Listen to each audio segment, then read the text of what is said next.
The Nigerian Society of Engineers say it has put in place machinery to check quacks operating within the society to reduce cases of building collapse. Adeolu Ogundare, who is the chairman of the Ikeja branch of the engineering body, revealed this at the annual engineering week held in Lagos. He said that the activities of engineers in the country are being monitored closely to curb corrupt practices. Our correspondent Abiola Ismail now reports. Incidents of collapsed building have been on the rise in Nigeria in recent times, and the blame is always dumped at the doorstep of the Nigerian Society of Engineers, who are professionally licensed to ensure safety of structures. The body, however, says it has set up machinery to flush out quack among its folds. There is the issue of misinformation.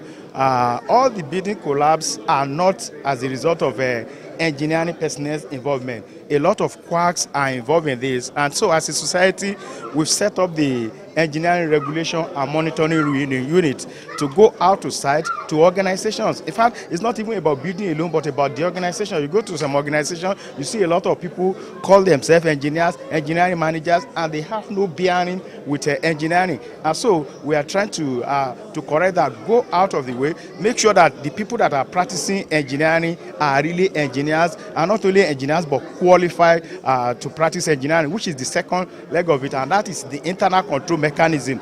The body also warned Nigerians to stop patronizing non-professionals when constructing their houses to eradicate cases of collapsed building. Guest speaker at the event, Larry Okpakunle, who spoke on the theme Innovation and Ethics in the Engineering Practice, wants government to look inward and reduce the intake of expatriates. Okpakunle and other speakers say this will also reduce the unnecessary pressure on the foreign exchange.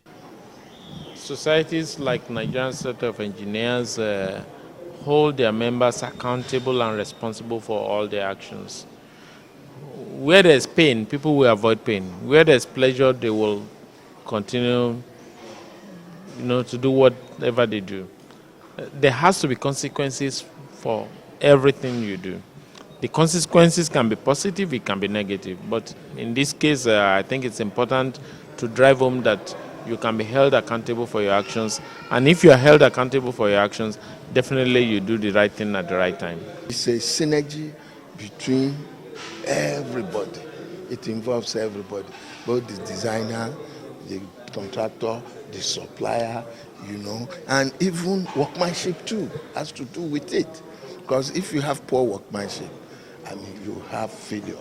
So there should be collaboration between all stakeholders in this business.